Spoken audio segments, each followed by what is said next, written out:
Atgaivinta prieš 20 metų buvusi tradicinė žiemos palydų šventė ant Siesikų ežero ledo sutraukė gausybę žiūrovų. Šventėje varžėsi rajono žirgininkai, žvejai, parodomuosius važiavimus demonstravo automobilių sporto profesionalai, Ukmergės automobilių motociklų sporto klubo nariai. Šventėje žiūrovai galėjo skanauti tradicinės Siesikų žuvienės, Petronių šeimininkių blynų, Tulpekimo kaimo arbatos. Atgaivinti šventę kilo Siesikų kultūros namų darbuotojams. Pasitikėjimo šventės organizatoriams suteikė tai, kad renginį ėmėsi globoti ukmergiškių rinktas Seimo narys Julius Veselka ir rajono meras Algirdas Kopūstas. Šventę parėmė rajono įmonės. Žirgininkai džiaugiasi, kad Siesikuose varžėsi ant tvirto ledo, kai tuo tarpu garsiuosiuose Sartuose žirgams teko bėgti patižusiame hipodrome. Ai ne, už sūnų žadėjom statyti, sakom, sūnus laimės. Turėjo būti, per lėtai važiavo. Ai, miška, aš esu, bet mes jau galvom. Jau susinervavo. Trečią vietą. Per daug lėtų. Aš jau, taip sakom, 100% jau sūnus laimės. Ne, nu turėjo.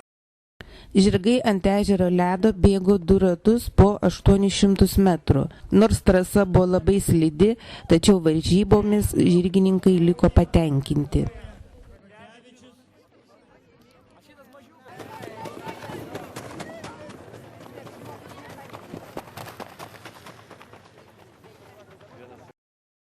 Kaip sekėsi? Labai gerai sekėsi. Važiavom, labai slidus takas, bet labai įdomu, kad surengė tokią šventę Ukmergėj. Tai čia galima pasakyti, kaip ir būdavo kažkada ten Sartų ežero, o dabar ant Siesikų ežero sugalvoja. Labai malonu, kad yra tokių rėmėjų ir organizatorių. O sakykit, sąlygos ekstremalios, pavyzdžiui, žirgui? Taip, labai slidu ir takas sunkus, labai staigus posūkiai padaryti, bet šiaip labai normaliai, pabiškai, galima važiuoti.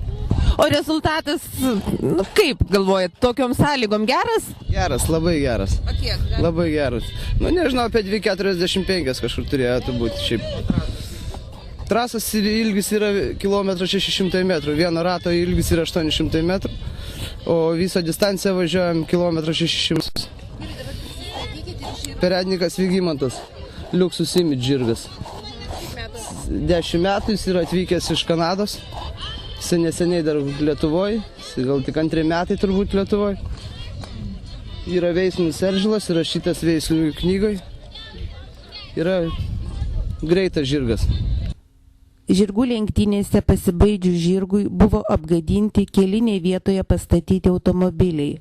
Pasak vieno iš šventės globėjų, Seimo nario Juliaus Veselkos, šiuo sunkiu šaliai metu sveika linksmintis. Kaip šventė? Šventė kaip šventė. Visi linksmi, visiems gera, daug žuvies sugavo didelės. Vienas sakė 60 kg sugavo. O jūs žvejojat? Senais laikais, dabar nebeturiu laiko. Aišku, o kieno idėja surengti va tokią šventę pernai nebuvo, taip? Tai nežinau, tai čia, kiek žinau, seniūnai ir seniūnijos. Juk yra visų kultūros žmonės, tam tikri jie turi kažką, užsiimti kažko, tai matyti.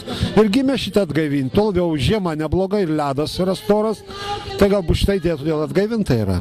Tuo labiau, kaip visi gąsdina krizę, tai reikia ir pasilinksminti prieš mirtį. Žvejų varžybose taip pat vyrė arši kova.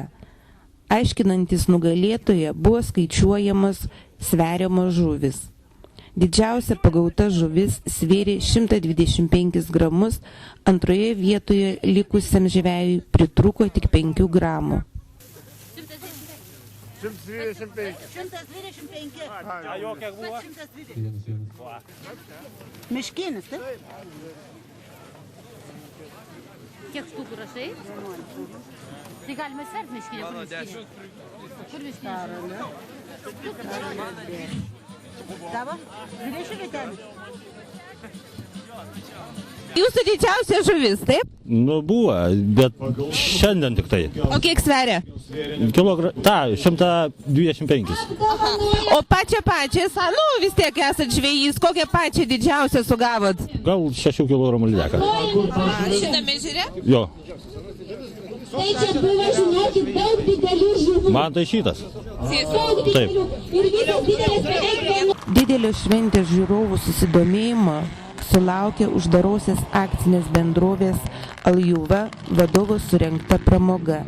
Kiekvienas norintis galėjo šturmano vietoje pasivažinėti sportiniu automobiliu vairuojamo profesionalaus sportininko Egidijaus Čirbos. Ežero ledu sportinis automobilis skriejo apie 100 km/h greičiu.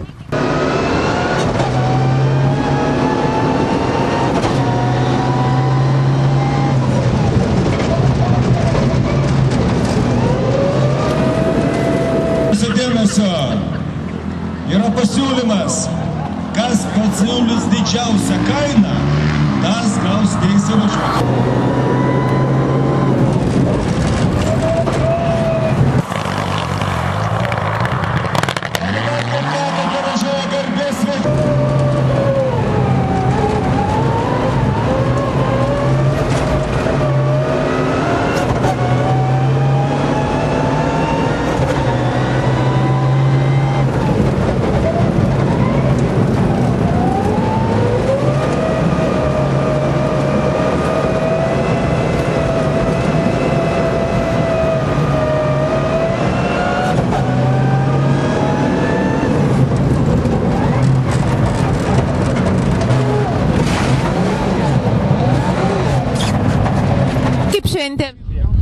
Iš tikrųjų pavėlavome šventės pradžią, bet aš įsivaizduoju, kad kiekviena šventė mūsų šitoj trumpoj tokioj žiemoj yra labai didelis džiaugsmas, nes nebėra tų žiemų, kai būdavo pripustyta iki stogų, vadinkim, tai džiaugiamės kiekvieną žiemos dieną.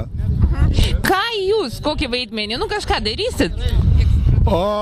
Iš tikrųjų, tai aš įsivaizduoju, kadangi mes jau Lietuvos mastu atstovaujam iš tikrųjų Ukmergės rajoną, tai aš įsivaizduoju, kad tie žmonės, kurie galbūt tikrai negali nuvažiuoti pažiūrėti lenktynių trasas, pažiūrėti į mūsų trasas, tai mes atvažiuojam pas tos žmonės.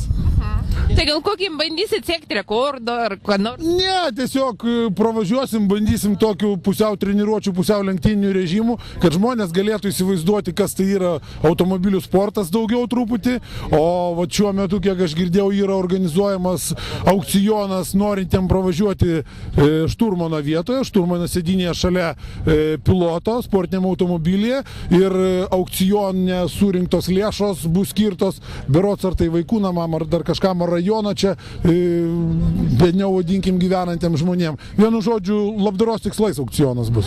Dabar pasakyti savo laimėjimą patį didžiausią. Didžiausias laimėjimas, tai aš, kad turiu mylinčią žmoną, 3 sveikus gerus vaikus, berniukus, tai yra mano didžiausias laimėjimas. O jeigu jūs kalbat sporto prasme, tai pagrindiniai mano laimėjimai, tai aš esu 1998 metų žiedinių lenktynių čempionas, esu 2004 metų absoliutus Lietuvos ralio čempionas, tai galbūt šiam momentui va tokie smagiausi ir pagrindiniai laimėjimai. Po trumpos lenktynininko treniruotės ant ledo pirmuoju ratu buvo pravežtas šventės šeimininkas Sėsikų seniūnas. Aš pats mėgėjus greitą važiavimą, tai man čia tik malonumas. Išbandęs jau viskas, sklandytuvus, parašiutus, tai neteko dar su sportinė, labai puikiai tikrai jaučiuosi. Aš manau, aišku, aš greitai važinėjau, bet taip nesugebėčiau tikriausiai čia. Aišku, čia reikia treniruotis. Šventės organizatoriai tikisi, kad ši šventė taps tradicinė ir didžiausia rajone.